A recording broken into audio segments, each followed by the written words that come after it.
One of the things that I want to tell you in building a spiritual business is you've got to listen.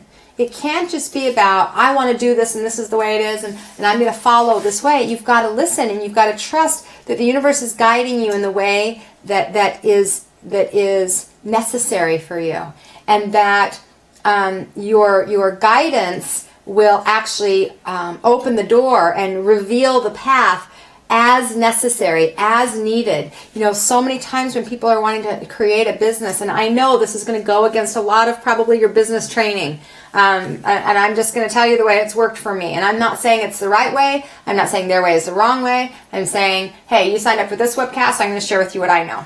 Okay? And what I know is that so many clients and students that I have had the opportunity to work with get so stuck on the end result that they forget about the journey. And the journey is a step, and then the universe reveals the next step, and then it's a step, and then the universe reveals the next step. It's a process. For me, it's been a 16-year process. I'm still learning today, and I'll continue to learn. And the path is still opening up, and there's still doors constantly opening. So if I would have ever been attached to a specific way it had to look, then I would have missed out on hundreds of things. If I would have thought that I'm going to have a healing center and people are going to come to classes and that's all that's going to happen, I wouldn't have ever opened up to the opportunity of creating products. I wouldn't have ever opened up to the opportunity of selling other people's products and making a good income by doing that. I wouldn't have ever opened up to having other teachers rent space in my space so that they could use it.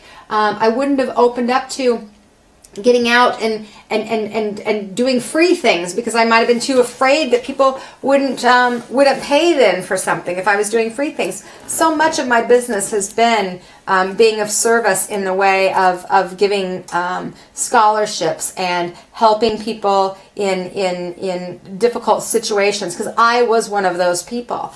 And so I guess what I really want you to hear is, please do not have your vision be so defined that you miss all of the opportunities along the way, because your spiritual business is not a destination.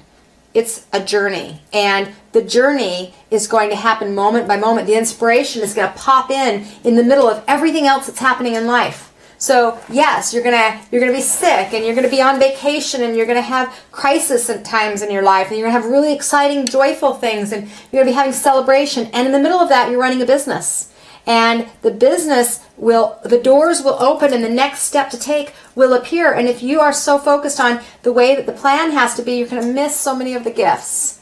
And I know that because for me, most of the gifts have come when I have just been in present moment. And really, they've come through my students and my clients asking for what they need and me following through and listening. And it doesn't mean I follow through and do every single thing. I've had people say, well, teach a class on this and teach a class on that and teach a class on this. The ones that resonate with me, I do. The ones that don't resonate with me, I don't. Now, there was a time where I did the ones that didn't resonate with me too. And I found out why I wasn't supposed to do those, because it didn't feel good. And then I would recognize that, okay, my energy level attracted a very few amount of people. So maybe somebody said, hey, let's do this, and I didn't resonate with it, but I did it, and then I'd have 5 people in that class, where when it was something somebody suggested and I resonated with it, I'd have 25 people in that class. Everything about running a spiritually based business is energetic first. It's energy first. So if your energy isn't in present moment, you're going to miss the experiences and you're going to miss the signs. If your energy isn't in a positive place, if you're creating out of irritation or frustration or overwhelmment or anger, that energy is going to be in your business. And it is not an attractive energy. It's not an attractive quality. So if I have 2 businesses side by side that seemingly do the same exact thing, let's say that you're a Reiki practitioner and you're wanting to attract clients to you, and so here's one Reiki practitioner, here's another. Okay, they look exactly the same, really, on the outside, don't they? Make sure I come in so you can see me. They look exactly the same, right? One Reiki practitioner, another Reiki practitioner. However, this Reiki practitioner over here, she's been putting the energy out with joy and ease and grace and excitement and passion. This energy practitioner has been doing it out of overwhelmment, out of frustration, out of angst, out of fear of not having enough, out of comparison, out of judgment of others. when you're looking at these two people, both offering the same things, you're going to be attracted to the vibration that you match. Okay? You're going to be attracted to the vibration that you need to be learning or teaching or experiencing with. And so the majority of people are going to attract to an energy that feels good to them. Even if it's a higher vibration, it feels good to them. So out of these two people, which one are you going to be attracted to? Well, probably the one that has the positive, even though they look the same. And so then people wonder, well, why am I not having any business? Why is nothing coming to me? Well, if you're putting fear energy into your business, if you're feeling overwhelmed in your work, if you're being so hangy-on-y or specific, so detailed and specific that you don't have the space to let some of that energy flow, then you're going to feel frustrated because you're going to receive exactly what you've put out. And I hope that makes sense to you. So, and I can tell you, I've experienced this. I know this because I've done projects where I've been on one side and or the other side, and I've seen the result over and over and over again. And luckily, I learned that many, many years ago so that I don't have to have that same experience consistently over and over and over. I really have recognized that I want to be mindful of how I want to feel in my business. How do I want to feel in my business? And when I'm clear about how I want to feel, then the outcome always serves me. But if I get so focused heady on what it's supposed to look like, and I forget about how the feeling is, then when it's not looking the way I think it's going to look, it brings a certain feeling that doesn't feel good to me, but the feeling is what manifests. Okay, you got that?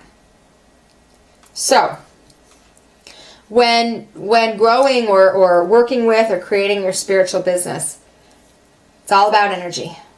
It's all about listening to the guidance that you get, and sometimes the guidance that you get from Spirit comes through other people.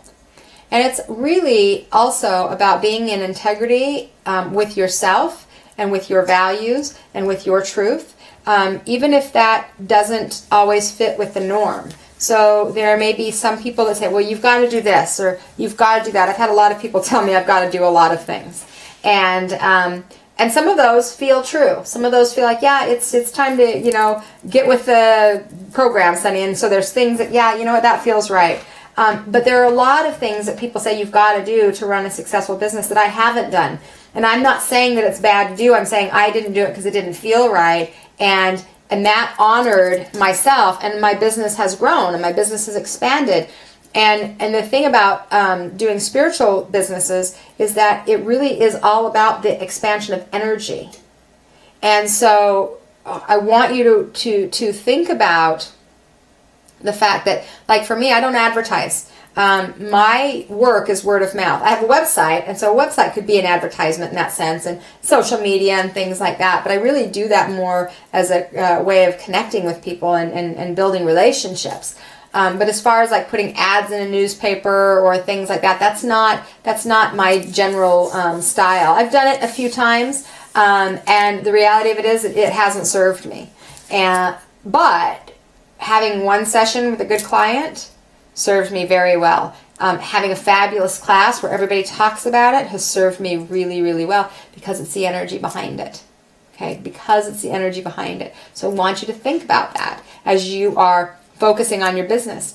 One of the things that I remember happening in my earlier years, I'd say maybe 5 years into my business, is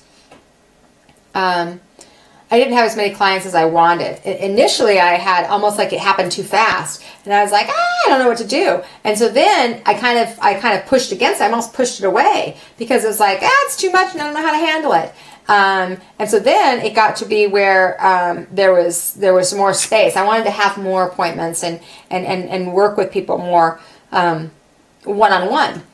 But I didn't have as many as I'd had. And I wondered, well, what's going on? And what I started to realize is whatever energy I'm in is the energy that my business is in. Everything that's personal is business. Everything that's personal is business. So anything that's going on in your personal life is going to affect your business.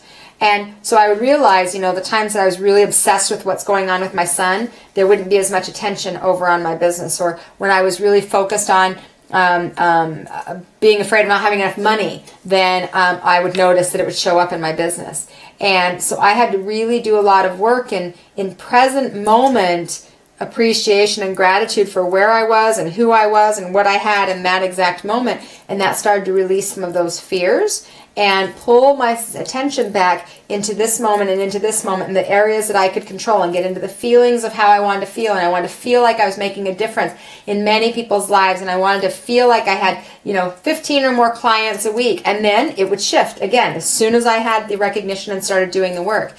But this is what I found in so many of my clients and students is they do that for a couple weeks, 3 weeks, they do good. And then they quit doing it because they're doing good and they drop. And then they do it because it feels good and then they drop. And so it's this up and down cycle and then they wonder why it's not consistent. Well, you're not consistent.